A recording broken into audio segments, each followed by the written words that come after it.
All right, so not sure if you've heard yet, but the Oakland, California ports have been shut down for most of this week. And the reason why they've been shut down is because truck drivers have been protesting the AB5 law. That's the Assembly Bill 5 law. And what they've done is they've driven their trucks up and they've blocked the entrance ways to those ports. So it's causing shutdowns. Now, who does this affect?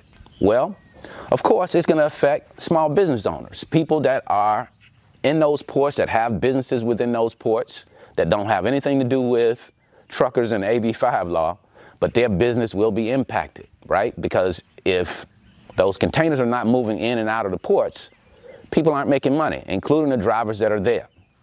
Now, how I look at it is, when it comes to protests, is, will it work? I personally don't think so. I think people get frustrated for a period of time and they show their frustration. That's what these drivers are doing. They're showing their frustration. But the question is, how long can they afford to protest? And usually that's not very long. So I don't think that this protesting thing will work.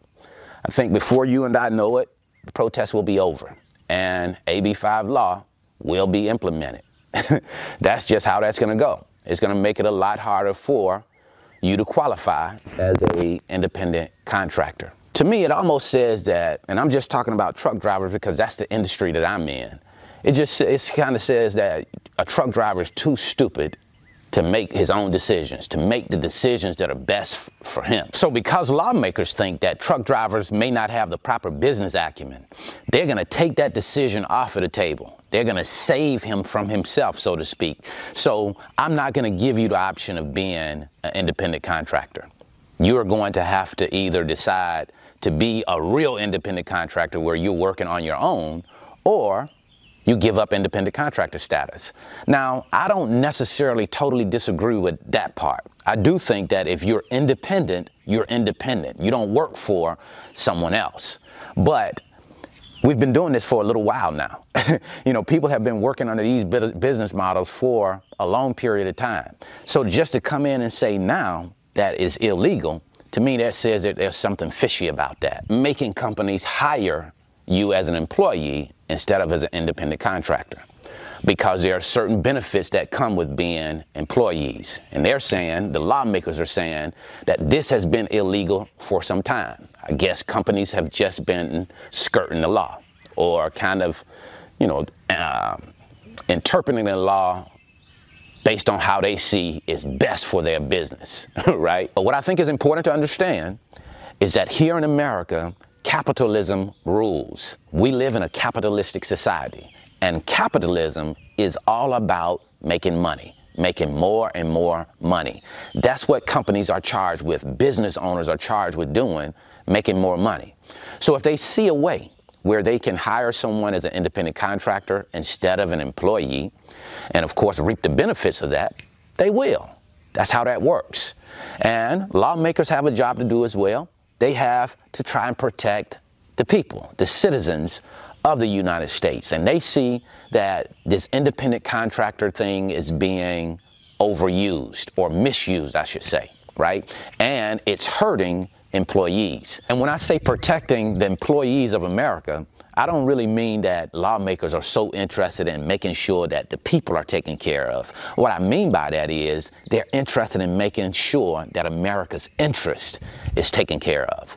If you take a look at the tax code incentivizes businesses, right?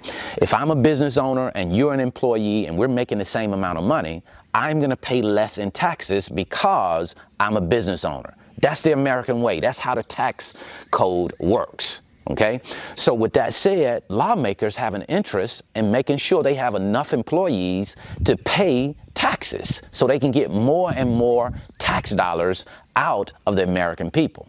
So we have to take that into consideration and understand that as well. The sooner we realize that governments, states, companies are not in the business of taking care of you individually.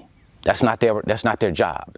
Their business is to take care of the government, take care of the state, take care of the business. It's not about you individually. And when we understand that, we realize that our responsibility is to take care of ourselves, to make decisions that are in our best interest. Now, of course, you also want to be a citizen of America that contributes to America. So you need to put yourself in a position so that you can be a good citizen.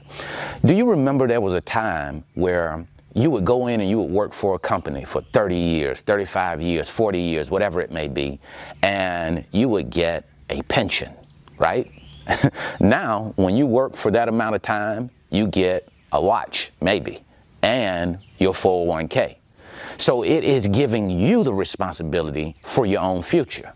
And that is what is important to me to understand, is that it's not about somebody else taking care of you. It doesn't matter who the president is when it really boils down to it at the end of the day.